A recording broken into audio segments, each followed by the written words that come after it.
Wrestling with wrestling's past and present. Trucive thought was like, eat the paintball. So I just took a bite out of it in the middle of the class. And I had like orange and blue paint dripping down my lip. Teacher was like, he's crazy. He just ate paint. We better do it today. So I don't even have to tell her.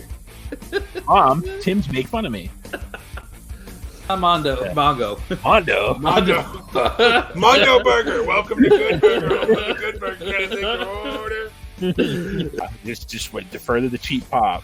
Mick Foley still owes Tim $10. Just the definition of blue balls and gaga. It's like that should be a t-shirt. Blue balls and gaga. I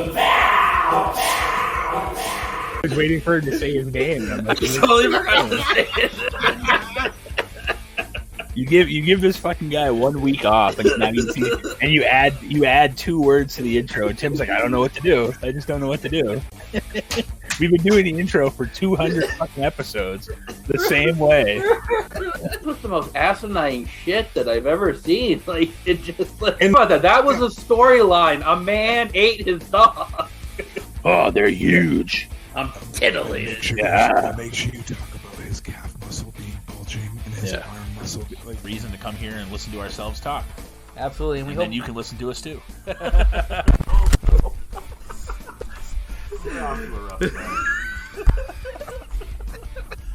Strap on and balls only on Wrestling Past and Present.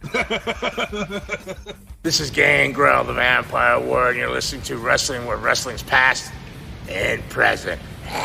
This is Wrestling with Wrestling's Past and Present. I'm Tim Kurt. I'm Roland Pulis. And I'm Mongo. And today it is episode 140. We got a variety of topics we're going to discuss today. We're going to go over SummerSlam and let you know how we did with our predictions from last week's episode. We'll talk a little bit about Ric Flair's last match, and then we'll also talk about NXT Takeover Toronto from 2019. Takeover 2. Yes. Takeover also. Definitely a buffet of topics today. Just kind of the NXT show wasn't that long. Plus, we had our predictions from last week. And then, of course, you can't go the show without talking about the extravaganza that was Ric Flair's last match. Well, that's certainly one way to describe that match. Hey, you're the only one that actually saw it, so right. And spoiler alert for later, got a ban from it too. Also, I apologize if I sound like shit. Unfortunately, I got hit with the old COVID down here, so recovering from that. So I want to say thanks to everyone who's reached out. Also, thank you, Linda. I appreciate the kind words. Today's day 3 of it, so it's hit me a little harder than normal, but I wanted to push through because this is what I look forward to doing every week with you guys. So. Tim, good thing we're in New Hampshire, huh? I know, right? Good thing we're not all recording, in the same area. Yeah. I know. Sure, yeah. Could be bad. Awesome. So, all right. Well, we'll get right into it. SummerSlam 2022. Mongo has written down copious notes of our predictions and our results. We'll get into it with the Raw Women's title match. Bianca Belair getting a win over Becky Lynch in about just over 15 minutes. I think we all had this one correct. Is that right? Yeah, we all said Bianca on this one. Yeah. I thought it was a good match or solid match. I think it was a good way to open the show. A little surprised. I kind of thought the Theory Lashley match was going to open the show to set up him, trying to cash in at the main event. But this, I think, was a better opener. And I'll have to say, I did not see the Becky Lynch face turn happening. So that was a pleasant surprise. I guess that was a Triple H thing. Vince McMahon wasn't or wanted her to stay heel, but Triple H turned her face. And then, of course, the big news at the end, Bayley comes back and has a new stable with Io Shirai, although she's not Io Shirai anymore. And that other lady there, I can't think of her name. Dakota Kai, yes. So they come back. Kai and Sky. Kai and Sky. Not Kai and Ty. Choppy, your pee-pee. Choppy, pee-pee. SmackDown #1 announcer. So Naki. So I thought it was there's a lot of good stuff here to open the show. Unfortunately, Becky Lynch got injured, so she's going to be out for a while. So I guess it's a good thing that they turned her face, because I think it's easier to come back from an injury as a face than a heel. Really solid opener to start the show. Yeah, I agree. It was a good way to go to open the show. That rhymed. Poet, and I didn't even know it. My biggest thing is that I predicted the Bayley thing to a degree. Obviously, we all kind of figured she was coming back at some point. Nobody thought she was coming back with a new stable. It was interesting to see, and you're already seeing from the first match of SummerSlam Triple H's touches to the pay-per-view, because if Vince McMahon was still there, those Bayley might have came back, but it wouldn't have been with Dakota Kai and Kai and Sky. They both wouldn't have been there. So I mean, they literally re-signed Dakota. They said like the weekend of, and Shirai was on her way back to Japan. So obviously Triple H was like, "No, I got you." Right. Well, I mean, we saw it last night on SmackDown when Marion Cross came back. For those of you that don't know, Mongo may have had a little auto-corrected typo on our Facebook page Friday when Marion Cross made his re-debut. So I think his name's now Marion based on the fact that he has hair. He didn't have hair. Marion. Yeah, so I think he's going to be forever known as Marion Cross now. So that's what we're going to call him. So, but yeah, it was funny because I was the one that got to call him out on that on the Facebook page. I was like, "Who the hell is Marion Cross?" At Triple WPAP podcast, right? And then speaking of Facebook, we may as well just get into it right now. Speaking of Facebook, I was just gonna say, I mean, I've been locked out for like 4 fucking days, so yeah, may as well just start getting into it now, because it's going to be a show where he talks about it a little bit today, because rightfully so, because he got zucked. Yeah, so I can't stand Facebook's algorithms for their supposed community violations, and I completely understand. I shared a video that was copyright. Take the hit, you can't. We're not trying to make money off other people, so there's never intention. If you follow us on any of our platforms, we always try to comment whoever the artist is if we find cool artwork, because we're not trying to steal someone else's work. That's not the point. We're a community. Facebook has no context reviews, so I literally shared a video that other pages were already sharing, so I get the copyright strike and I get banned, because my previous violations, like telling my friend something was cool, that was a 2-day ban, because apparently that's harassing, rolling with a duck face Pringles there. And then me telling someone to stop bitching apparently was harassment. So Facebook just has it out for me. So yeah, I apologize, but that's why most of our stuff's on TikTok, especially video content, because you can't even share clips from Ric Flair's last match that every other fucking social page is sharing without getting a random ban. And they came down on me too, guys, too. I had like the 4-day can't post, which is whatever. Can't message, use Messenger, can't go live, can't comment or participate in groups. And it had like they hide your posts. It's like I literally see people straight up bullying other people in the comment sections, like personally attacking people's like appearances and stuff in the comment section. Their accounts are fine, but I share a video or tell someone something looks cool, and suddenly I'm like the blacklisted person. Like, we gotta watch out for this guy.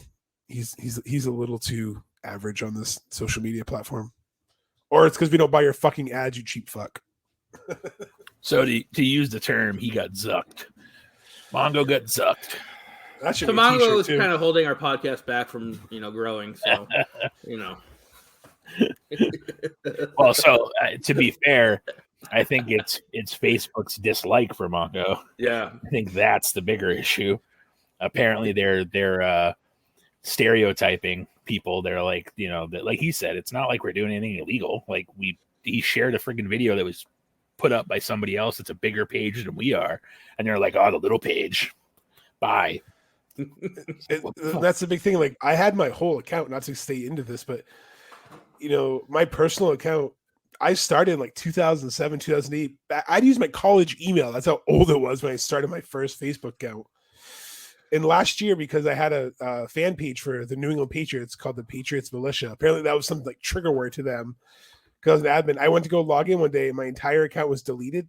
You can't find out why your account's deleted. You can't find out. You can't appeal things. Like if you try to like disagree with the decision, you get an instant decline. So I'm like, what kind of appeal process is that if it's just instant decline? Because there's never anything contextual. So obviously, if they looked at the page, it's literally, the New England Patriots. It was memes and like, hey, look who they drafted, because we're Patriots fans because we're from New England. Weird.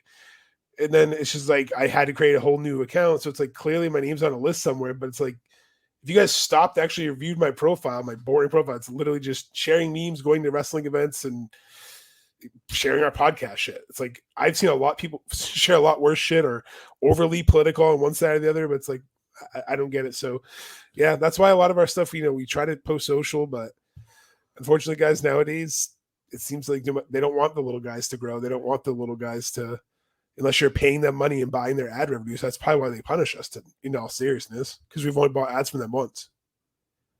And by the way, they don't fucking work. No, not really. How many times when you see sponsored posts, you just scroll by, or it's a super cringy video, like, "Hey everybody, I love using this Crest whitening toothpaste. With Crest whitening toothpaste, like no, I don't care. Like I care about my teeth. I don't care about we all use toothpaste. Just tell me if it works." Right. All right, Mongo. What flavor of Pringles do I have? Well, they're not original because it has the barbecue. Stripes. It's gotta be barbecue. Pizza. Oh, I couldn't see the white. Should know my little That should be a segment too. What's Roland's snack? I mean, in his defense, he works right up until about half an hour before the podcast, so it's pretty much his dinner. I'll cover for you that one, buddy. More or less. Hey, I'm at least professional about it. I usually mute it, and I just kind of do my own thing when you guys are talking. So, the second match on SummerSlam was Logan Paul getting a win over The Miz. About 14 minutes here. I think Mongo and I picked Paul to win this match. Roland picked The Miz. Yeah, I just thought this was kind of obvious. I know Triple H was in charge and Vince wasn't, so you kind of had to play that in the background. Although I did read that this was kind of the last show that had the Vince McMahon feel to it, and then they were going to make the changes afterwards. But it was a good match. Logan Paul, I got to give him that he does do okay in the ring. I've seen a lot of people say that he's better than Dominic Mysterio. I don't know if I would go that far. But it's pretty close. Yeah. But it was a solid match. I hate Logan Paul though, so I can't really I can't appreciate his success, I guess. I'll go right out and say that he easily outperformed Pat McAfee in this show. McAfee did good, don't get me wrong. I'm just saying that Logan Paul was honestly that much better than I thought he would be, plus even better than Pat McAfee was. No, he's probably been one of the best celebrity, and I hate Logan Paul with a passion, but he's probably been one of the best celebrity wrestlers they've had in a long time, because it looks like he actually took it seriously. But it helps that he's also an athlete. Like, he's a real boxer too. Well, we'll use that term loosely because they're probably the same outcomes as wrestling. But I do like the Miz coming out with a fake Pokemon card to make fun of him when he wore that expensive ass Pokemon card for one of his boxing matches. And his gear, something about his balls. Miz was on point. He played a great heel, but he was getting that he's a heel, but we want to cheer you because we don't like Logan Paul pop. And then Logan Paul only got the pop because he did the Shane McMahon, love her, leave her, leap, where he freaking went from the ring to the table. Except he did it 3 times better than Shane ever did it. He did a frog splash over there, right, which was fucking impressive. I know those ropes were super loose too. Oh yeah. So it was slippery, they said, because of the humidity. Yeah. So Tim, how would Jim Cornette describe that he's a heel? He's a heel, motherfucker. We hadn't had a good Jim Cornette impression in a little while, so I figured we had to throw that in there. That's usually because the word "good" and Jim Cornette doesn't go in the same sentence lately. To go a little off topic, I remember specifically that Tim and I had just started listening to Pritchard's podcast, 3-4 years ago or whatever, and we were actually on the golf course and we were talking about it, and Tim brought that up, and then he did it. I was like, dude, that's fucking awesome. Yeah. Because he does it pretty fucking close to how Pritchard does it. and it's just funny that it's very that's the best thing of not to shit on Pritchard, but that's the best thing that was about his podcast is that when he wasn't in WWE, he could pretty much say and do whatever the fuck he wanted, and he did. So he'll probably be out the door soon. Oh yeah, it wouldn't surprise me if there's anyone he's going to keep, they're going to keep from the regime, it'll probably be Pritchard. But I don't think he's going to be long for the Triple H world. I really don't. But he has been known to fillate Triple H on the podcast more often than not too. So we're with the 8-hour megasode today. Oh, is there one out today? Did they do it's all the SummerSlam. This is 8 hours. I'm I know they did a 5-hour one last week. Yep. I looked. Hey, we got to get that ad revenue for podcasts. I haven't put out 2 months.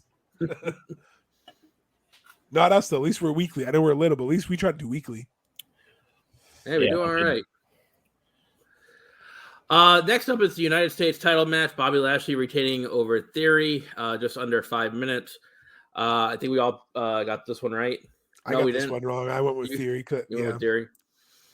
I thought it was kind of predictable. It's kind of the Seth Rollins treatment where at WrestleMania he lost to Orton in the opening match, but then cashed in on Lesnar and Reigns.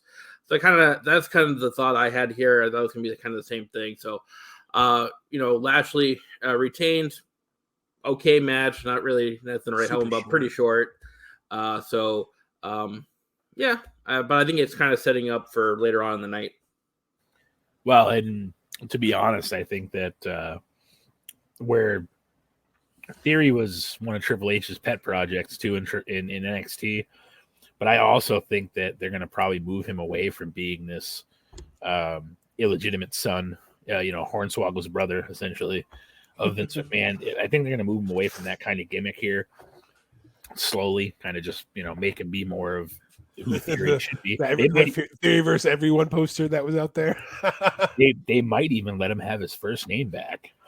A-Town will come back up. Right. I mean, that's the funny thing too. Like, he's still talking like A-Town down and doing all this shit, and like he still has the AT logo on his gear, and it's like there's no A anymore. just a T, bro. I pity the fool. It's just a T. But yeah, I just go together. Yeah. So this match was nothing special. I didn't see any possible way that they would want to bury Lashley here. Why? There's no point. They just gave him the title last pay-per-view, so I couldn't see them taking the title off of Lashley to put it back on Theory, especially where he still had the briefcase. If it had been like 3 months from now and he failed to cash in, maybe. But like, he still has the briefcase, so he doesn't need a title. Yeah, I think I was going more for the disqualification win, not a title win. But I think it was just too short. But I kind of liked what they did the next night on Raw, where they had that video package of all the United States champions, which I think is hilarious. They didn't include Theory in the promo video, by the way. They included like everyone else up to Lashley, and they skipped over Theory. But I think it's cool because it sounds like they're trying to build the titles again. Weird. The mid-card titles have to mean something. So it's kind of nice that you can already see, like you said, the Triple H fingerprint on things of let's bring things that are relevant. Like the actual, women's tag team titles, the things Sasha and Bayley left for are coming to a tournament Monday. Like, we're not saying you have to listen to the fan all the times, but it's nice when things that make sense start to come back. So it's SummerSlam was definitely a kickoff of the McMahon Helmsley era, but the real McMahon Helmsley era. This isn't like scripted. This is Vince is finally fucking gone, so Triple H can put more of a NXT black and gold feel to the main roster, where the storylines are kind of gritty. They're not super cartoonish, but the matches tell the story that means something. And Theory getting kind of squashed and having a bad luck night is kind of good because it's kind of cooling his character down, like you said.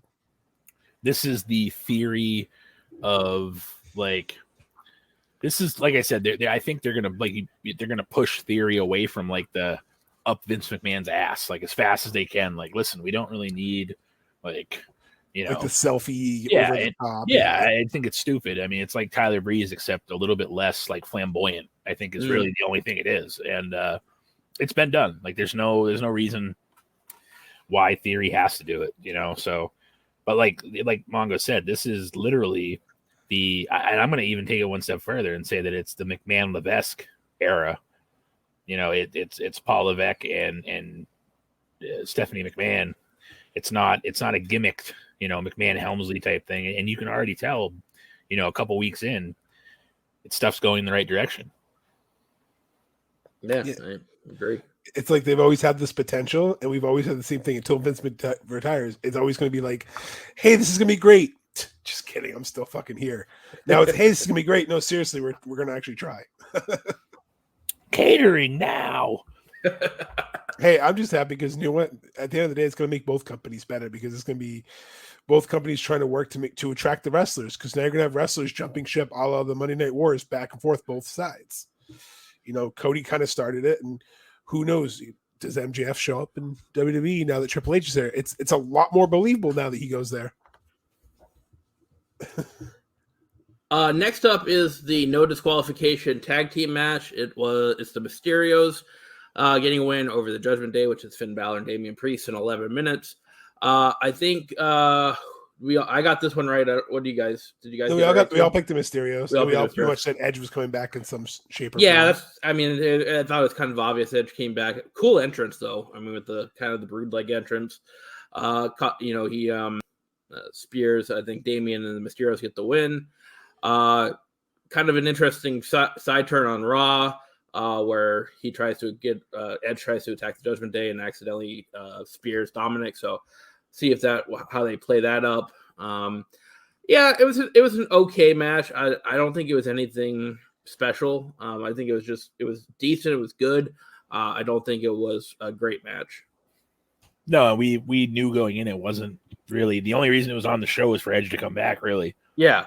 I mean, there was no. I mean, I know there was some background to Mysterios and whatever, but I mean, no one gave really two shits about this match other than the fact that Edge was coming back likely during this match sometime. Well, they even I don't know if it was during the pre-show or during the main show. But they played a vignette and it was Edge and it said, "I'm coming back tonight," like right at the end of the package. So he kind of knew it already. And it's like you said last week, Tim. They killed the Judgment Day. It's awful. There's nothing that you can do to salvage them or revive them. No. It's just it went from a legitimate group, and I like the Edge kind of took a shot on Raw. It was like, I need to kill what I destroyed, but he has to too because you can't really get them to be taken seriously again unless they have Ray become the leader or someone become the leader makes it serious. What if? And I just thought of this. What if they decide to bring Bray Wyatt back to be the leader of that faction? See that would be, at least there would be some traction there. Because I mean, Bray Wyatt, to be fair, has been in that position of the Finn Balor, of the Damian Priest. He had the Husky Harris character, and even really the first incarnation of Bray when he came to the main roster, they lost some steam, and he had that Matt Hardy thing, and it kind of just didn't, it didn't work out. So like, they could very easily have this go on, and to save this Judgment Day faction, if they want to get creepier. Who better than Wyndham Rotunda to come back as Bray Wyatt? Who better than Canyon? Oh, sorry. Who better than Canyon? Everybody. Oh, wait, no, it's nobody. Fuck. I always get that wrong. No, but yeah, I mean, that means they have to add 2 more people, though, because he calls himself Wyatt 6 now. Yeah, so, I mean, you could always add the Mysterios. You could add Ray and somebody else. There's options. You know what I mean? Like, can we talk about how Dominic looked like his father Eddie so much now? Yes, he has the mullet. He has the really thin mustache that he can't really grow a mustache. But hey, maybe that wasn't a work. Maybe who knows? Maybe that storyline had some reality to it. Because I'm saying, man, I know they're memes, but it's like this is like them hanging out in front of you, going, "We're just kidding. It's a joke. It's totally a joke." Yeah. Don't believe us. Like, it's just storyline. They're doing this. So you're like, I don't know what they're doing. They're trying to start a lawnmower or what? The next match on SummerSlam was McAfee against Happy Corbin. McAfee getting the win, 10 minutes, 40 seconds. It was an entertaining match, a little sloppy. McAfee had a couple botches in this match, had some trouble with the ring ropes, although the ring ropes were kind of slippery there. It was entertaining. I thought the entrance was cool when Corbin came out and McAfee had the choir singing "Bum Ass Corbin" and stuff like that. That was funny. And McAfee's a really entertaining guy. I mean, he's his in-ring work is decent. Like I said, it might not be up to par with like Logan Paul or whatever, but it's entertaining at least. And it was fun. Wasn't a technical masterpiece, but it was fun. The dreaded Swanton Bambini, that he hit on Corbin. He even talked about this in one of the TikToks I saw from his show. That he was like super fortunate that it went the way that it did, because he did have issues with the balancing on the ropes, and then he summed it up the best way possible. He's like, I finally found a little bit of comfortable, and I went. He goes, I didn't really care what happened. He's like, I finally felt like I could do it, and I just went for it, and it went perfectly. So, I mean, that's just the athlete in him. I mean, who else? Okay, here's a better way to explain it too. Who else on the WWE roster can pull off the backflip from the top rope and land it on his feet in the middle of the ring? Ricochet. Ricochet. I mean, He's like, no, I can. Maybe Ray. Honestly, maybe Montez. I could probably see. Yeah, Montez. I mean, it's like a handful of people. Yeah. I mean, they almost died when he jumped up there, when he went for the running jump spot. Like, and Corbin saved his ass so good. Let's say both their asses, really. If he wasn't strong enough up there, they both would have just like fallen off the side of the ring, and that would have been the end of it. But it was definitely a little botchy, and some of it was, the ropes were a little loose, a little slippery. The weather there was a little bit humid. But it wasn't a terrible match. Like Tim said, it was entertaining. It was very entertaining. No, I agree. I like that they kind of carried the storyline to this Friday. He had the telestrator, and he was like showing the slow motion when he was punt kicking him in the dick. He's like, as you can see right here, the referee's down, and I'm kicking him in the balls. You see? And I just like how he was just being himself, because he's that over the top, like Tim said. He's that over the top character. He's so likable. And then he's assigning a random Nerf ball, kicking it into the crowd. So, like, he's over. So it's great for, like you said, yeah, it was a little botchy, but from an entertainment standpoint, I mean, I was sports entertained. And I think this was the match, too, where Corey Graves has a line of the night to Michael Cole. He says, I liked it better when you didn't have opinions. Yeah. or we weren't allowed to have opinions. That has changed. Yeah. Yeah, they definitely felt looser that day. They felt more like that. Like, Michael Cole seemed genuinely fucking happy. He didn't seem like a miserable asshole. Yeah. Next up is the tag team match for the undisputed tag team titles. Jeff Jarrett's the special guest referee. The Usos against the Street Profits goes about 13 and a half minutes. It's a solid match. I don't know if it's one of their better matches, but I mean, it's still a solid match. I mean, these two have really good chemistry. They're really good, both really good tag teams. I kind of predicted Jeff Jarrett wasn't going to play a major factor, and he really didn't. So he didn't get involved too much in this match. But the Usos retain. I think they hit the 1D now, and they retain the titles. A solid match. I think it could have been a little bit better, but it was decent. I remember specifically sending Mongo a text at how disappointed I was in this match, that it could have been so much more. That's not saying it wasn't an okay match, because it wasn't bad, but it was just a letdown, yeah, it definitely was a bit of a letdown. They seemed just off like one step the whole match. Like the chemistry wasn't quite where it needed to be. They just seemed like they were not quite in sync, and it made a difference, and you could see it. It was kind of sloppy at times, and it's not, we can blame Jeff Jarrett if you want. I mean, I don't know. It did not live up to the hype that I thought it was going to be. I mean, I got this match wrong. I thought they were going to finally let the Street Profits do something now that Vince McMahon was gone, but silly me. Paul and Stephanie got me there, but I hope they don't break them up. I mean, they're still, kind of teasing it a little bit with their disappointments and losing and whatnot. So, I don't know. It's interesting, but yeah, I definitely felt like this was a bit of a letdown. I think it's just because the Money in the Bank match was so good with a bad ending, and this was just mediocre with a mediocre ending. So it's just like there wasn't really anything memorable, and it just almost seemed like they're going through the motions. So I was right then. If it was mediocre with a mediocre ending, that screams JEFF. Right. Maybe he was the agent. Maybe it was definitely mediocre. That's a good way to put it. Like, not trying to cut you off, but like that's what everybody says Jeff Jarrett's whole fucking career was. So, I mean, it's fair because it's true. It's just, yeah, like you said, the chemistry. When you said that they were off a step, I noticed that too. Like there was a spot where he was kind of going for that like drop kick, and they were going to pull him back, and so he missed spot, but he like waited till he saw him, then jumped. So it's like, I don't know. Maybe their hearts went it. Maybe the time got cut from it. Maybe certain spots had to get cut because of the ropes. But yeah, it definitely felt like it could have been a lot better. And I agree. I also said the Street Profits are going to win, but who knows? Maybe Papa H has something better going for us. Well, they kind of teased the breakup thing on Raw with Seth Rollins. Kind of said, "Well, you guys suck. Why don't you guys break up?" kind of thing. And it led to a match between him and that's the other thing too. they were, the Street Profits. One of them was going to face Seth. They were supposed to do a rock paper scissors contest, and Montez Ford threw the mic at Angelo and took the match. So I don't know if they're going to play it off, or Dawkins going to get pissed at Ford for doing that. So it's kind of interesting to see where they go from there. But next up is the singles match for the SmackDown Women's title. It's Liv Morgan and Ronda Rousey. Really short match, 4.5 minutes here. Kind of a waste. I would have liked to see a longer match between these two. Kinda, I guess, even though Rousey's involved. Just a lot of Rousey going for arm bars in the match. That's all she can fucking do. Yeah.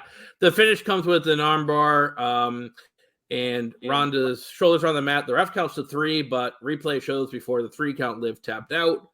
So it's a little bit of controversy. I kind of understand it because I don't think they want to take the belt off Liv so quickly, but they also don't want to hurt Ronda. So I kind of get the finish. I don't know. I just would have liked to seen a cleaner finish here. You remember when Jericho had that list of 1,004 moves? How many times he said armbar? Yeah, I feel like that. Yeah, I feel like that's the whole career for Ronda Rousey. It's just like hip toss, armbar, slow drop. Yeah, well, it's literally like you said, like clothesline, punch, armbar, head scissor, armbar, scowl, armbar. Like you know what I mean? Like that's crying, bitching, moaning. Yeah, armbar the ref. Like it doesn't. Being a psychotic fucking Sandy Hook denier. Well, and I think that it's hard to put into words how much I hate Ronda Rousey, because like nobody wanted her to come back. Like I know why she came back, because Vince is like, God damn it, we'll give them what they want. It's like, Vince, no, nobody wants that. So like if Triple H had been in charge when Ronda came back, I don't think she would have come back, and if she did, it wouldn't have been the way that it went. So it's just, you can't. That's the thing that's different between Vince and Triple H big time is Triple H knows that you can't just shove someone down your throats and then be like, why don't you like this person? God damn it, why don't they like her? She's great. No, she's not. She's fucking a horrible wrestler. She's a horrible human being. Yeah. Yep. She fucking, the most impressive thing she's ever done was leave. So like it doesn't, like I said, she is. So what we said about Logan Paul, and granted he's a terrible human being too, but like what we said about him and making the transition as an athlete to wrestling, she's everything he's not. You know what I mean? She is just, she doesn't learn the craft. She doesn't improve ever. She's like Jade Cargill. Like her moves never improve. Like at least I feel like Jade might have actually stepped over Ronda finally, like ability wise, and that's saying something, because Jade Cargill fucking sucks. So that just shows you like Ronda doesn't care. Like Nia Jax. Yeah, she's here for money. She's here to make, as a name, to make money. She's an attraction. It's like no one gives a fuck about Ronda. Like no one. Like it was cool when she first came and whatever and all that shit. Then we found out how bad she wrestled and how much of a fucking douchebag she was, and we're just like, just stay away. It's fine. Go have a kid and be a mom and whatever. And she's like, no, I'm back. It's like, no, we don't want like just. And you trash the fans on your way out. Yeah. And the thing is, it was like, oh, she wasn't working, because that's how she was in UFC. Like, you all disrespect me. You're all pieces of fucking shit. She basically trashed on the fans and said we were ungrateful. No, we weren't ungrateful. It's just you shit all over the fans. You shit all over the sport. And then you're like, I'm happy to be here. We're like, great. But then you don't show that. And then you hurt Alexa Bliss and you don't even apologize for it. You say it just happens. Like, Alexa Bliss is probably like half her, weight when it comes to muscles, because I'm not going to guess women's weights for obvious reasons. And you basically could have broken her half, and you did, because you don't know how the difference between a worked armbar and a real armbar. And then I'm pretty sure she hurt that ref too, because when he took that hip toss, his eye like rolled back in his head. And I don't think he was selling. I think she dropped him on his fucking head. Wouldn't surprise me. Right? I don't know. Liv deserves better. I'm glad that Shayna Baszler and Liv are going to have a match, because you want to talk about someone who went from the UFC and made a transition. It's Shayna Baszler. And if anyone should be getting the push more, it's her, not fucking Ronda. So the main event of SummerSlam is the last man standing match for the undisputed WWE Universal title. Roman Reigns going to retain over Brock Lesnar in 23 minutes. This match was crazy. Brock comes to the ring with a tractor, cowboy hat, flannel. At one point, he moves the ring with the tractor and like flips it on its side. And Poor smiley face guy. Yeah. It was just crazy. I mean, there was so much stuff going on in this match. The Usos get involved. Paul Heyman gets F5 through the table. Theory tries to cash in. Brock Lesnar destroys him. But ends with, Roman Reigns hitting Brock with a couple title shots and burying him with the Usos with like debris from the table and chairs and all that stuff. The match was entertaining. It was fun. I liked it a lot. To me, I wasn't really expecting too much just because we've seen this match so many times, but they really tried stuff you really haven't seen before. Like that ring spot was new. So I actually liked it. And the people sitting on that corner still haven't seen the finish to the true. match. Yeah, I know that's a good point. But I thought it was a good way to end the show. I had Roman Reigns to retain, and I think I liked it.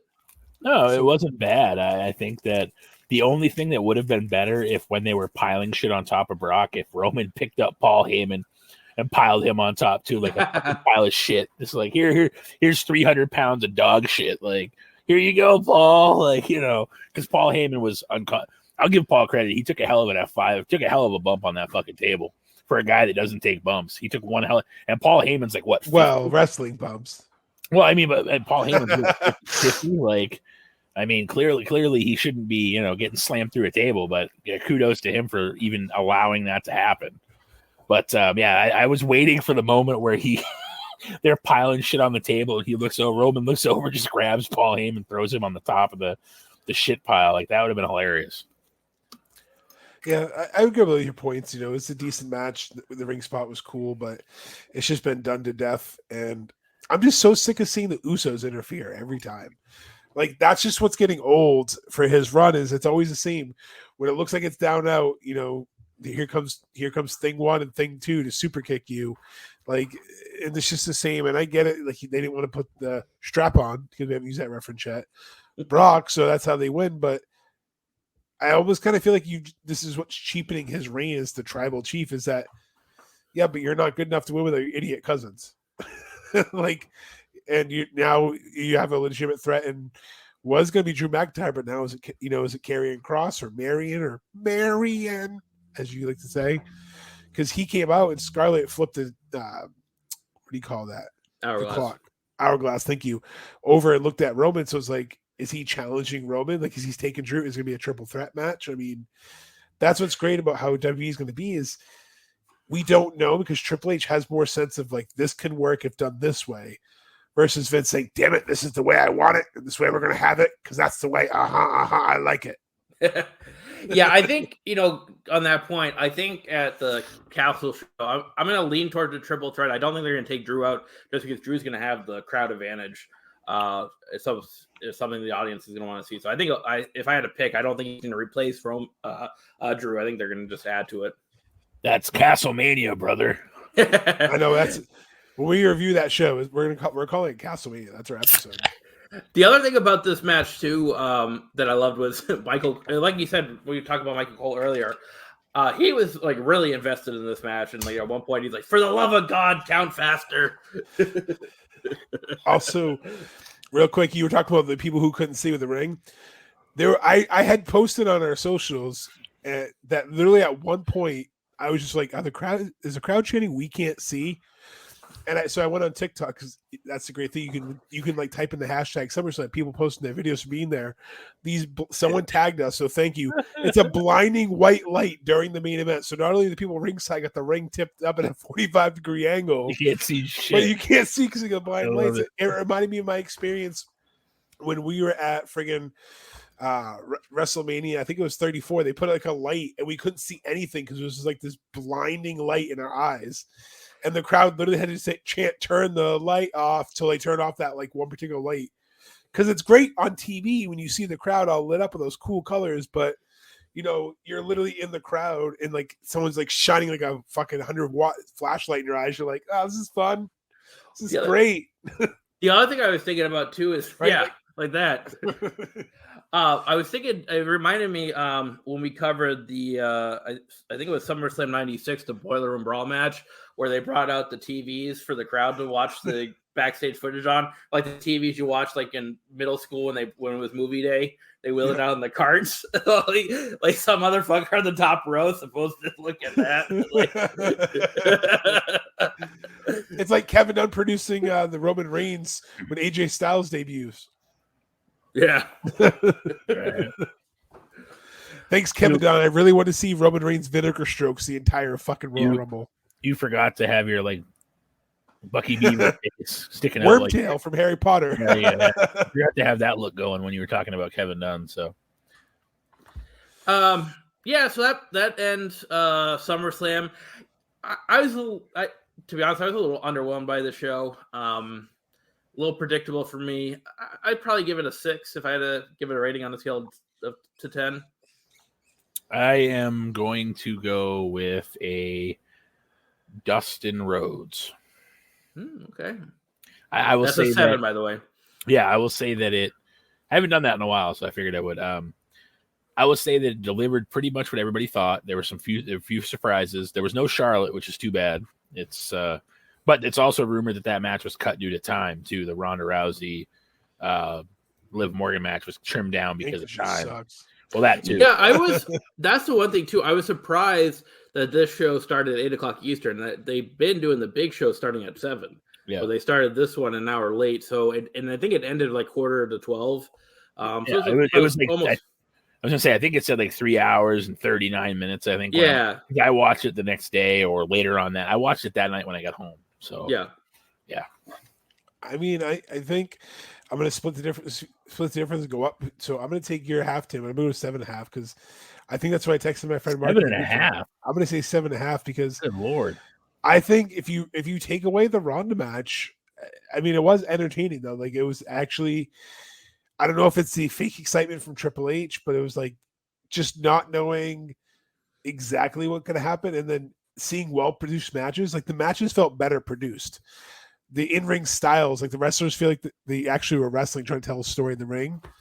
And I don't know if this week's kind of, improvised rating a little bit, but I just felt like it delivered a little bit more than it wasn't just like just go out there and do this. It was really just the Ronda match that killed the momentum. But Dude, that last man was fun.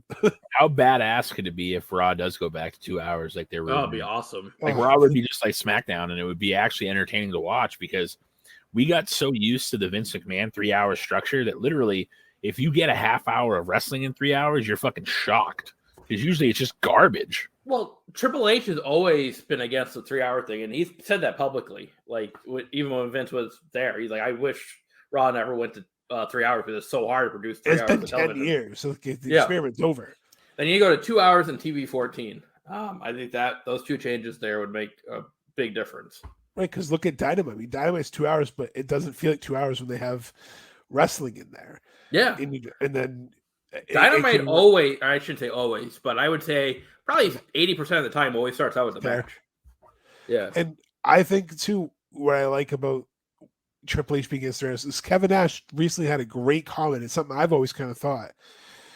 One of the big deaths of Nitro is when they went 3 hours. He said, "We were expecting the people to tune into Titanic every Monday." He's like, that's a lot to ask from your wrestling fan base, especially the casuals, to tune in for 3 hours for your product. He's like, we're not the NFL. We're not going to keep your attention for that long. The only thing that's right. Sorry, go ahead. I can kind of see why they did that though, because they got on before Raw did. So by adding that extra hour, they were on before Monday Night Raw. So if they produced a good first hour of television, they might keep them hooked and not switch the channel. So I kind of see why they did it, but it might have been detrimental to the other 2 hours of programming. Plus, like Roland said, I mean, Vince just eventually turned that third hour into that's more ad revenue. So I can put 25 more minutes of ads, 10 more backstage segments, which are disguised as ads. Remember like Test fucking playing the N64 and mashing the buttons, or you remember like they'd randomly be like, "Yes, great, we went to TGI Fridays," like some cringy ad backstage. The Applebee's ad they just had with the Street Profits and Bianca Belair. Right. Yeah. But it was, I I think a significant thing where this past Monday they did in the first hour commercial free, which that's pretty big in television to go a full hour without any ads. That's that TikTok that I sent you guys about the guy that does the TikToks pretending to be Vince McMahon and like the Funko Pops and stuff. I want to pull it up so I don't we don't copyright infringe or anything.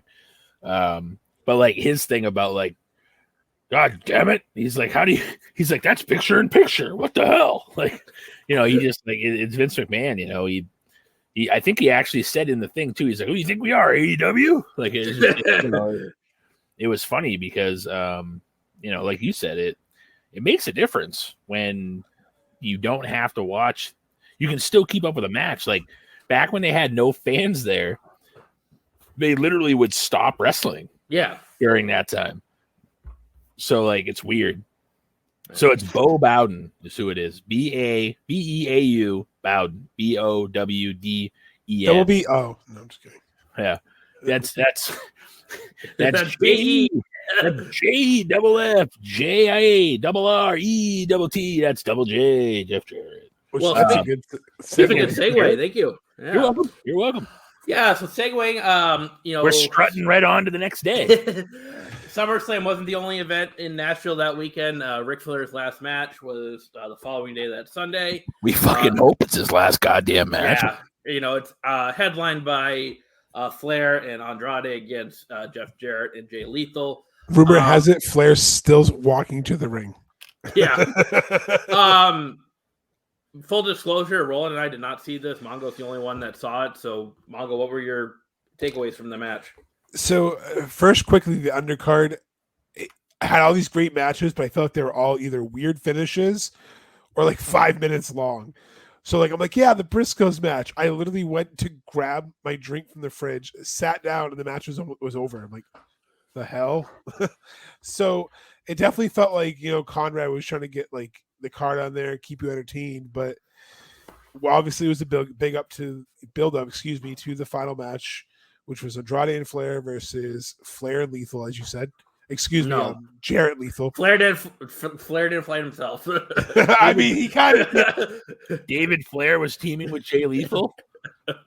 But so Flair enters with the iconic blue butterfly robe and his original, because obviously we know Conrad has it, NWA big gold belt, which basically fell off of him. So he had to awkwardly, I put the clips on our TikTok at WWP podcast. Follow us there because that's where we'll post videos, because you can share videos there without, being yelled at. I know you put it on Facebook, but right, you get banned for that apparently. But it like falls off, and then he awkwardly goes out of the ring. And he just looks so winded. So at this point, I'm just like, it's going to be sad. And I knew Andrade and Lethal would put on a decent match. So it was entertaining, but every time Flair was in the ring, it was miserable. And that's why Lethal was in the ring with him, mostly because his training partner. But if Lethal wasn't selling the hell out of those chops, it would have looked worse. Like, Tim, I shit you not, his chops were like... Yeah. And it was just... And his setup, he'd be like... So... Right. I did see like some clips and stuff. So how I knew that he probably wasn't in shape for this is because he wore a shirt. And the last time he wore a shirt was the last match against Sting on Nitro, and he said, I wasn't happy with how my body looked, so that's why I wear a shirt. I mean, it could be the fact that he's 73 fucking years old and he shouldn't be doing it in the first place. Yeah, true. But the fact that he wore that purple shirt, I'm like, God, he's probably not in shape or anything. And I mean, he's been through a lot. So like, I wouldn't expect him to be that in shape, but you don't need to do this match. So go ahead. Mongo, what was your take on him feigning the heart attack during the match? It was kind of tasteless. Yeah. I know it's considered him, but I mean, Karma Bennett, because literally he's doing the figure four. So the finish, not to cut you off, Tim, and I apologize. After he blades the shit out of himself for getting hit with a shoe. Like, he gets hit with Karen Angle's shoe here, Tim. But blood is gushing. That's Karen. That's Karen Jarrett, by the way. It's not Karen Angle anymore. That's right, Karen. Sorry, Karen. Former Karen Angle, now Karen Jarrett. That's So JARRE double T, because she's DIVORCE. from Kurt Angle. Anyways, but yeah. But so then he gets back in the ring, and then Jeff Jarrett gets ready, to do the power of the punch, but he drops the brass knuckles. So then Andrade's trying to give Flair the knuckles, and they zoom in on Flair's face. I shit you not, Tim. He's just starts dozing off like he's supposed to sleep. So he's putting the brass knuckles on Flair's hand. Flair wakes up, puts it on the correct hand, and then he loads up his punch, but doesn't deliver. So Jarrett has to run into his fist. He locks the figure four, and he lays down and passes out. The ref looks at Flair, looks at Jarrett. They're both their shoulders down. And he counts to 3, and I'm just like, that was the saddest thing I've ever seen. That was the worst part too, is that I caught onto that too. Like, I'm like, Jarrett wasn't the only guy with shoulders down that whole time. Yeah, because you can see him mouth after Andrade, I fucking passed out. There's just, and you can see Undertaker, like, they were celebrating, but they look so disappointed in him. Like, they were just like, yeah, no, you shouldn't have been out there. And Undertaker was like, there's a clip of the Undertaker when Flair was on the outside during the match, actually stopping in the middle of what was going on to ask him if he was okay. Like, he's like, are you good? Because even they were like, Jesus Christ, he's going to die on us. Like, there's no reason why this match had to happen. That's the worst part, is that other than Ric Flair's fucking ego, there's no reason for this match to have happened. And I get he's like, oh, I went to TNA after my Shawn match, and I didn't like how that. You're 70 motherfucking 3 years old. There's no reason to have a full-blown wrestling match at 73. And if you ask people what his last match are, they say Shawn Michaels, Ric Flair, WrestleMania 24. I wonder, though, if Flair, because obviously he has an ego. I don't think that's a question, but there are people in their 70s, like Jerry Lawler still wrestles. I mean, and I think the same age as Flair, maybe a little bit younger. One of the Bushwhackers still wrestle, and they're in their 70s and stuff. So I wonder if that kind of plays a part in it. Like, if he sees these guys doing, like, he thinks he could go. But Jay Lethal shouldn't have let him go. Yeah, he trained with him. But you compare the Jerry Lawler Ric Flair comparison is, yeah, Ric Flair in his prime was a better wrestler, but nowadays Lawler doesn't drink, smoke, do any of that, and Ric Flair drinks every day. So, like, he talked about going out after the match, and he drank every day going into the match. Undertaker at the end's giving him, look, go to bed, Grandpa. Yeah. So, I mean, Lawler keeps himself in decent shape and, like, doesn't do these things. And he's had a career. I mean, his matches aren't spectacular, but for 70-something-year-old guy, they're fine. I mean, they're a lot better than what Flair just did, I would imagine. I mean, he put Enzo in a coffin a few years ago at Six Flags. So. Yeah, but it doesn't get better than that. No, and I agree. There's just, before we move into NXT, it's just, and honestly, shame on Conrad for letting this happen, and shame on the Flair fit, because they let that happen. And I don't care. All the diehards can come at us. You can come at me at Roland Fulis all you want on Twitter. Had to pay him back at least once. Well, so you can do that, but the only reason you have to is because Mongo's blocked on all the other fucking media sites. So. Exactly. I'll relay the message to him. It's fine. And Lawler is 72, by the way. Okay, so a year younger. Yeah. Yeah, I completely lost track after that. It was a good one. All right. So we'll move on to our original scheduled programming, which was NXT 2 Takeover 2, whatever it's called, Toronto 2019. Yeah, I mean, this is black and gold NXT when it was good. One of the pre-show matches was a tag team match. You have Breezango, Tyler Breeze, and Fandango against the Forgotten Sons, which was Wesley Blake and Steve Powder. Yeah, right. This match might have been okay to get the crowd going up. I mean, it was 6 minutes long, so not too long. But I think this probably served its purpose of getting the crowd going. I'm not too familiar with the Forgotten Sons' work. Obviously, I've seen them a little bit, but Tyler Breeze and Fandango can have good matches. So I would have thought this would have done its job. Was that the group that Gunner was in? Yes. Yeah, I believe so. Yeah.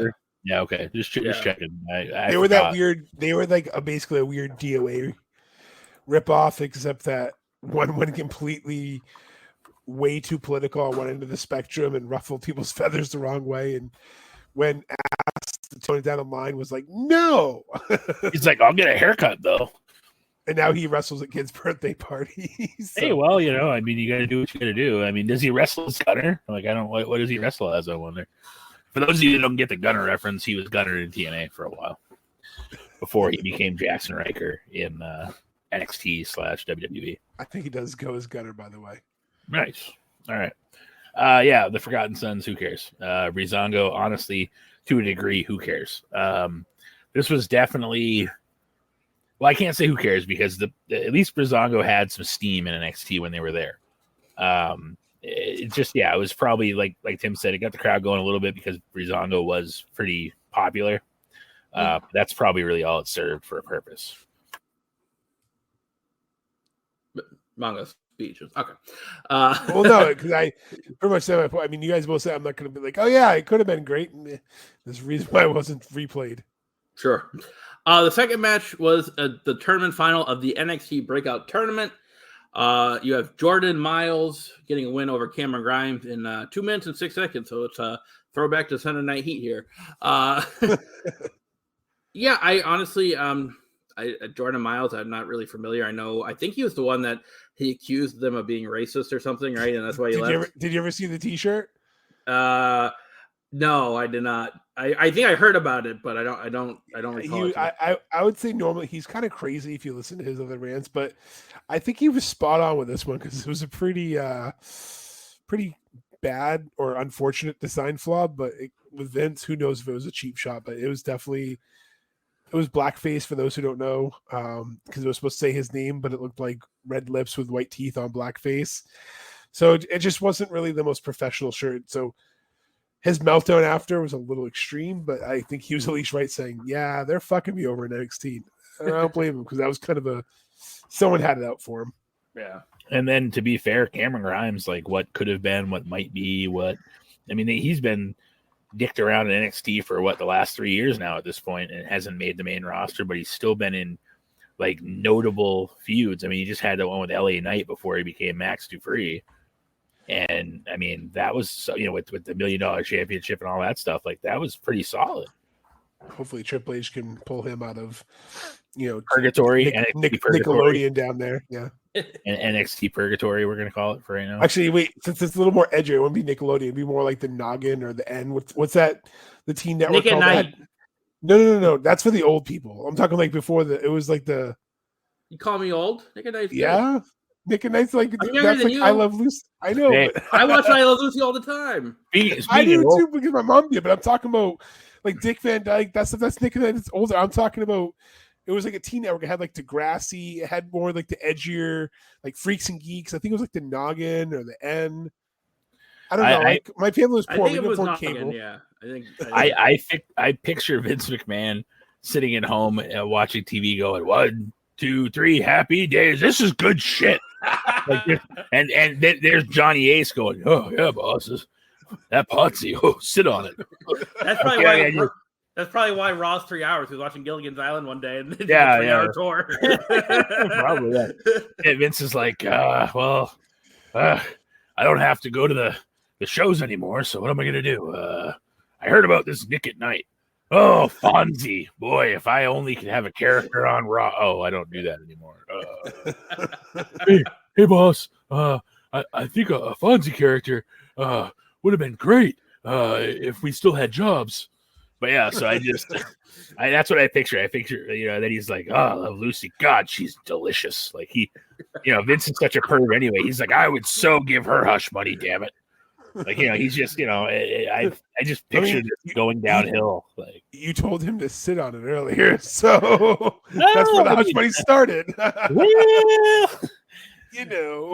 Well, that's probably what happened. He probably watched Happy Days one day, and they were like, sit on it, Potsy, and he was like, hey. He went into the office. He's like, hey, Toots, sit on it. Well, you heard that, like, I guess during the past few years in the meetings. So Vince has never broken the mentality of you can't talk like you did 30 years ago to people.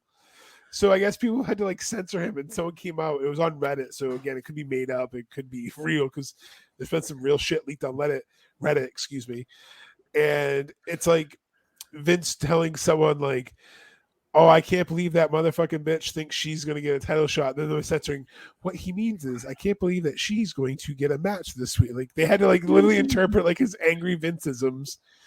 And like there was another one that was like, it was just like racist word, and it was like redacted. It was like racist word. It was like stereotype. It was like, what Vince means is we should play to their culture. And it's like, no. Vince just thinks this is what all Italian people sound like, or this is what all French people do. Like, the French tickler. Tickle. It's just like, I love that shit. Bada boom. This is great. That's probably why Cameron Grimes that's probably why his push got buried. He's probably like, he was a hillbilly that got buried by Matt Hardy, but I didn't own that video. So he's a rich hillbilly that wanted stocks because kids are into stocks these days. I watched that Hulu documentary. Johnny Ace is like, hey, boss, I don't think you could say that stuff on TV anymore. And he's like, God damn it, we're going to do it anyways. We'll be TV 14. I mean, not to go too far, Jack, before we go, did you hear what Lana came out and said about like her rehearsing? No, so kissed Dolph Ziggler in front of him, right? Yeah, he was like, you have to kiss Dolph. He wanted people that were kissing Stephanie to kiss him in front of him. Bischoff. Yeah. Like, what the fuck? Yeah. What? Yeah. And she said that we had to kiss in front of Vince. He's like, Miro's in the back getting embarrassed. I had to kiss in front of Vince and Johnny Ace. He's like, come on, we're all adults. Don't make it weird. Motherfucker, you're the one that someone sneezes or coughs around you. You like have a meltdown and a seizure. God damn it, get your tongue in there. hey, boss. I saw some tongue on this side. But yeah, you couldn't see it on that side. I swear that's what they were doing. I'm gonna go home. Johnny, how do I work this video camera so I can film this? I'm gonna go home. I'm gonna go home and try that on Mama Bella. And if it doesn't work, I'll try it on somebody else. Yeah. Vince is like, God damn it, I tried on Linda, but she doesn't live here anymore. But anyways. So the Street Profits. Yeah, Street Profits. Tag team match for the NXT title starts off the main card. The Street Profits getting retain against the Undisputed Undisputed Era with Kyle O'Reilly and Bobby Fish, about 17 minutes. Excellent match. I mean, this whole card was really good. Just FYI. This was a solid match. I mean, they weren't on the card. Tim, there was no DIY. There was no DIY. Sorry, that's true. But this was really good. I mean, all these guys can work. I mean, a little bit. They have different styles, but it blended well together. Like they had really good chemistry. And unfortunately, Kyle O'Reilly, Bobby Fish didn't really have much of a run. I don't think they ever got called up to the main roster. Right? No. So that was kind of a shame because they definitely could go, and as evidenced by what they're doing on AEW. Speaking of what they did on AEW, did anybody see the exiling of the Young Bucks from the Undisputed Elite and Hangman Page coming to save the day? I assume that means that we will not see Kenny Omega right away. I assume that they're going to give him a little more time. I would think, because obviously the trios, now you have the seeds planted that Hangman will possibly team with the Young Bucks in this tournament, and obviously Cole will be going with O'Reilly and Fish. So the Hung Bucks. Yes, the Hung Bucks. As soon as Excalibur said that, I about lost my mind because I forgot they called themselves the Hung Bucks. Well, and then so here's the story time with Adam Cole, baby. Yeah. Here's where they were going with that. When Marty Scurll joined the Bullet Club, they exiled Adam Cole when he was leaving to go to NXT. So when they kicked him out of the Bullet Club, Marty Scurll had the umbrella that he opened that said Bullet Club, and then both the Young Bucks super kicked Adam Cole into an oblivion. And that's why when they didn't even mention that really on TV, which is sad, they didn't really, because Adam Cole was shouting that. He's like, you don't think I still remember, I didn't forget what you did to me. Like, I came here for you. Like, the storytelling was perfect in this. So I know this has nothing to do with the show, but I just wanted to point that out that, you fast forward 3 years later, and all three of those guys, Cole and O'Reilly and Fish are all three of them are on AEW, and they're thriving. Like Tim said, it's too bad they didn't get a shot in WWE. And I'm sure that Triple H is kicking himself that he wasn't able to save what he had helped create. Mm-hmm. the only person who's going to kill my creation is me. And the end. Like that, that's, I definitely it wasn't the CWO. I mean, it might be, extra creamy. But Tim, I do highly recommend you and our listeners, if you haven't checked out on YouTube, there's some really good videos, History of the Bullet Club. And it's a little bit of rundown, and it kind of shows like the AJ Styles and the Good Brothers era and Finn Balor's era. And then, like he said, up to when Marty Scurll comes out and you don't think it, then he opens the umbrella and it's just the whole entire arena shook. Because like, oh my God, the villain is now part of the Bullet Club. And then Adam Cole just gets destroyed by the super kicks. And it's nice that they're bleeding storylines from the past into the present, because that's makes it more believable. And that's even what this match did with the Street Profits and Red Dragon, Undisputed Era at the time, is they had a history. They're constantly, going back and forth, seeing who's the best team in NXT, because for a while, Undisputed Era held all the gold, and they dominated from like 2017 to early 2019. They were the dominant force in NXT. And then now you have the Street Profits with these young up-and-comers who, that's why they want the smoke. They wanted the best competition. So this match showed it. And like you said, they had some different styles clash, but it was a fantastic match. Tell them, fam. I just did. The next match was a singles match. You have Io Shirai getting a win over Candice LeRae by technical submission at 15 minutes. Again, really solid match here. This could have started the show too in my eyes. I mean, I thought it was that good. I mean, just excellent match. I like the technical submission finishes because I think it tells a really good story. Like, they don't technically, like, they go down fighting, like they don't really lose. They kind of win on a technicality kind of. I mean, you look at the Bret Hart Steve Austin match that ended the same way. So I really like these finishes. But yeah, these two women can go, and they put on a really solid show. Yeah, I couldn't agree more. This is what women's wrestling should be and was for a while, and now it's hopefully going back to that now that Vince McMahon has taken his creepy ass home.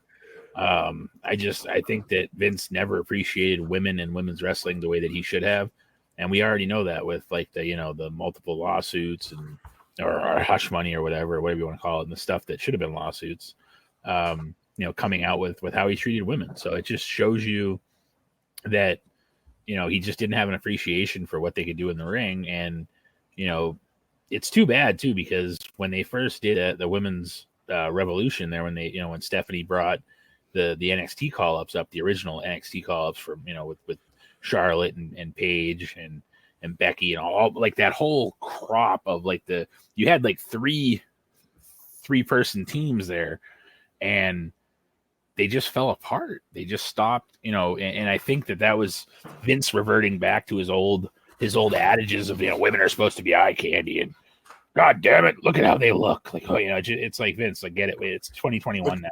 That's why Carmel kept getting a push, like. Well, yeah, well, it's like, you're in 2021, 2022, like you can't be in that mentality anymore, because yes, granted, a lot of these women look really good.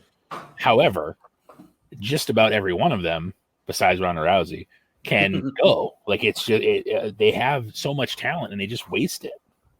Even people like Dana Brooke is very fucking talented. Like, it's not like she, she doesn't, she has the 24/7 crap they're doing.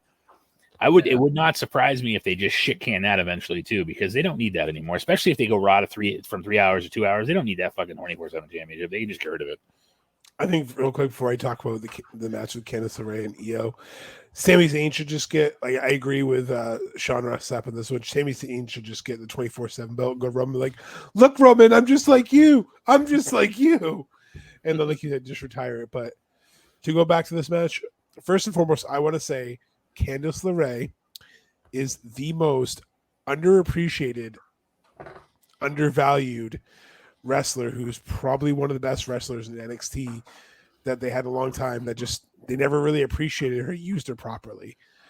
I know they went that heel gimmick while when it was Austin Theory and Johnny the Way, I think it was called, when they had their little group. But this match with her and Io Shirai showed how both these women can work, and they can work well, and it was fantastic. And Tim, not sure if you knew already, but it's from what I heard, Io Sky is because Shirai translates to Sky. Oh. So I think they just did that for like the whole confusion thing. I guess I don't know, but that's what someone told me who said, I guess in Japanese. So I don't speak that dialect of Japanese, but apparently that's what it is. And I will say her entrance music to her persona, to how she just floats around the ring, her name fits her very well. And then, like you said, the technical aspect of how they finished it.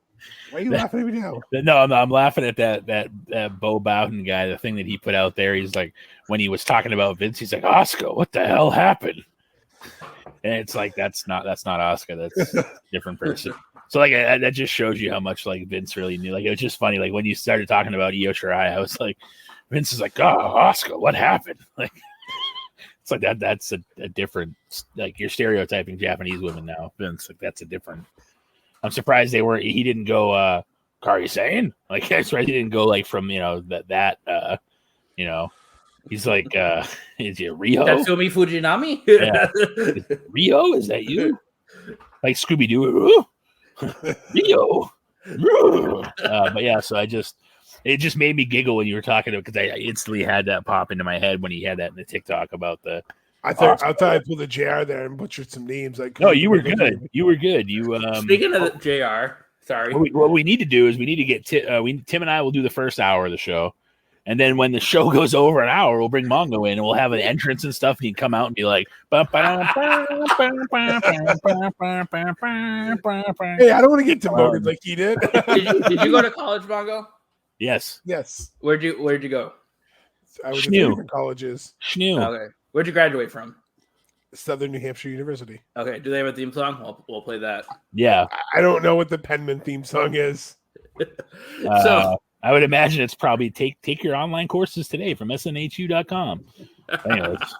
So apparently I didn't catch this, but I saw this that JR was trending on Twitter. That's never a good thing. I think it was on Dynamite, the Hardy Christian Cage match. And he referenced some movie from 1972 and this like actor that nobody heard of. Like he looks like this guy. I forget what the name was. And like somebody commented like JR with the pulse of the wrestling fan today.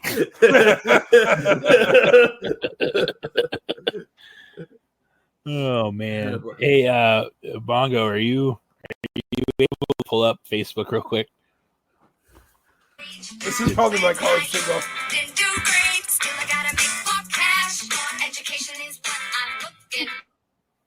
Or it could be like Education Connection. Yeah, Education Connection, yeah. Anyways, yeah, I just shared a thing on our Facebook page, which is pretty convenient to what we're discussing. So if you want to pull that up, Mom, and give us like your live thoughts on that. I know we're going kind of long here, and I'm sorry, Mom, but Linda. We had a lot of stuff to cover here, Mother. So if you don't like it, you can just stop after the hour. That's fine. Which means she'll never hear this apology if she does, or it's okay to stop. But anyways. All right, Mongo, did you find it? Tim, did you find anybody? You shared on your personal page. Oh no! All right, Dark Side of the Ring creators realizing they need an entire season to cover Vince, and it's the grandma from The Simpsons looking concerned. I will share that to our page now. It's 1:30 in the morning. I'm sorry. Put it on. Well, let's move on to our next match. Is a triple threat for the NXT North American Championship. The Velveteen Dream. He's always a voice controversy. He's going to retain over Pete Dunne or Butch and Roderick Strong in 58 minutes. This was a good match. I just kept thinking, though, throughout the match, just like, what did they do to Pete Dunne? Like, he had such a good character in NXT. Like, the Bruiserweight gimmick, I thought was awesome. He was one of the, what was he, like, the longest reigning NXT UK title champion, I think it was. Like, I think he needed to carry that gimmick over to the main roster and not do the stupid thing with Sheamus. But this was a really good match. You have to put aside the issues that Velveteen Dream has, but it was good. Yeah, very solid match. I think that, it does make you miss what might have been with Pete Dunne, on the main roster. But it just shows you what Vince McMahon thought of him. He was a littler guy, so Vince McMahon's like, God damn it, we'll just change his name, and now he's Butch. He sounds mean. He's Butch. You know, it's like, no, I like how he's changed his Twitter to make it look like it's just a nickname now. Yeah, well, that's probably a good idea because I have a feeling that the whole Butch thing is not long for this fucking world either. So, and it shouldn't be. It's garbage. It really is. Yeah, I mean, at least this match was decent, like you said. Velveteen Dream, we're not obviously going to get into the accusations against Patrick Clark, but he was a hell of a talent, but he killed his own career, his own stupid mistakes. You know, what could have been in the division like you guys were talking about. I just think that the North American title kind of just became second piece and second fiddle, and just it had a hot and cold's lineage. Like when Adam Cole had it, it was prestigious. Ricochet had it, it was prestigious. And then it just from 2019 to now, Carmelo Hayes has finally kind of brought it back to relevancy, like it's a legit title again. But it's just kind of faltered. So I think that kind of hinders it. But overall, the match was good. Next up was a singles match for the NXT Women's title. You have Shayna Baszler retaining over Mia Yim, about 14 and a half minutes. We talked about Shayna a little bit ago. She's going to be challenging Liv at Clash of the Castle for the SmackDown title. So it's finally good that she is kind of getting her push now, it seems like. I mean, she's been in the tag teams with Nia and stuff like that, but hasn't been really elevated to the top of the women's division. So maybe this is her chance with that title match. But you can clearly see that she can work in this match. I mean, this was a really solid match again. So, you know, so far, all the matches on the main card have been good. I don't think it's been a bad match. And a spoiler alert, there's not going to be a bad match when we get to our main event. No, we kind of discussed this when we talked about doing the show, that like Tim and I really didn't watch it when it happened. Mongo was way more up with the NXT stuff, so he remembered it vaguely, you know, that he remembered the main event was really good. But yeah, no, this whole show was really good, and nothing disappoints in this show. There's no typical match where you're like, oh, that kind of sucked, or that, you know, brought the show down. In all honesty, everything was really good. And this was no different from the rest of the matches where it didn't let you down. It wasn't sloppily produced. It wasn't, you know, the matches, the quality of them were good. They weren't short. They weren't 4 minutes, 2 minutes. Like they had time, and it makes a difference when you, especially if you start slow. Like there's certain matches that are 4 minutes long that start so goddamn slow that by the time the match is over, you're like, fuck did I just watch? You're like, that wouldn't even like, so, and that's just sometimes, like, to be fair, Shayna Baszler is not the type of competitor that's going to start a match like that. She's more methodical. Like that's how she does, you know, she's a UFC fighter. She's kind of stick and move kind of thing. You can't do that in 4 minutes. You just can't. There's just no way, you know, so it just proves the way that they brought these guys up, guys and girls, the way they brought them up in the system, that it does work if it's done properly. The problem is that you had Triple H leading this group of NXT, then going backwards to go to the main division, main roster, where you had Vince McMahon going, well, they got tits, let's just put them on TV. And it's like, no, like let them have 15 minutes. Like they can captivate an audience, and that's what this match did. And it really, I don't know much of Mia Yim's career other than the fact I know she was Reckoning, and you know, she married Keith Lee and whatnot, but like, you know, she's killing it in Impact right now, too. Yeah, I mean, it just goes to show you what could have been. Again, another situation of what could have been if Vince wasn't a stuck-up 73-year-old fucking prick who had no idea, you know, creepy bastard that had no idea of, you know, no touch of reality of what people wanted to see now. No, yeah, because the other day he just wants to get, you know, the Twitter clicks and the retweets and the video views and the social media presence, right? Clicks. And it just, this match, like you said, what could have been, and it kind of shows how Shayna had such a, you know, again, another woman in NXT that had such a hot streak. Ember Moon, Shayna Baszler, Asuka came out of NXT red hot. Like Triple H, like, here you go, Vince. I have this great female talent. She can instantly improve the division. No, Vince. Why is she biting Becky's ear? Okay, that makes sense, I guess, that she's going to, okay, she's tough. Why is she losing to Becky? No, she should be winning. See, look, now Becky's pregnant. If she had just won, it would have made more sense. Now we have to figure this out. Like, it's just, they killed her push. And then they're like, let's make her a tag team. But her whole shtick was she doesn't get along with anyone except for her group that disappeared. And then it just, it pains me to see that, too bad Mia Yim left when she did, or got released when she did, because, Triple H probably could have taken, care of her and put her in the right place in the division. And, not to harp on it, but yeah, this was a solid match. I thoroughly enjoyed it. I forgot how, like you said, methodical Shayna can be, because her matches really haven't showcased her lately. So this was a great match. And like Tim said, leading into an even better match that you're just like, holy crap. Yeah, speaking of that match, it's 2 out of 3 falls for the NXT title. Basically, it's a 3 stages of the hell. The first match is just a regular singles match. Then you have a street fight for the second fall. And then the third fall is a barbed wire steel cage match. The match, it's long. It's about 52 and a half minutes, but it doesn't feel like that. I mean, it's pure action all the way. Cole wins the first fall by disqualification. I believe Gargano hits him with the chair, if I remember correctly. Yep. Then Gargano wins the street fight, and then Cole wins the barbed wire steel cage match. They by pinfall. There was no escape the cage in this match, which I really like too, because the escaping the cage is kind of a cheap way to win a match. Yeah, it's a cop out to win. So I like the stipulation there. This was fantastic. I don't know. You have to. The only thing I can say about this, you have to watch it. Like I don't think I could describe it well enough to do it justice. It was fantastic. I don't even know. It's Iron Cole and Gargano. I don't even know if I mentioned like finishes. At the beginning, you did not. Yeah. So Cole retains 2-1. But I can't really describe this match. You have to see it for yourself if you haven't already. And if you have, go watch it again. Yeah, watch this whole card. Yeah, that's my whole recommendation. so I mean, this is easily one of the cards that I'm going to have trouble justifying not giving it a 10. I'm not going to. It's going to be close. It's going to be probably one of the better, higher rated cards we've ever done, only because there are things that can always get better. So it's hard to be like, well, this was a 10, and then we watch another show and we're like, well, that one was slightly better than that NXT show, so 10.5. Like, you can't, so. Okay, Dave. Well, no, I'm just saying, you can't book yourself. No, I'm saying you'd have to go like 7 stars. Like you can't book yourself into a corner. So, like, realistically, like Tim said, there's really nothing we can do that will give it justice aside from watching it. And I'm going to just go right ahead and say that this whole show was a solid 9. Like, it was a fantastic show. And nothing was a letdown. Nothing was hard to watch. Like, that's the thing.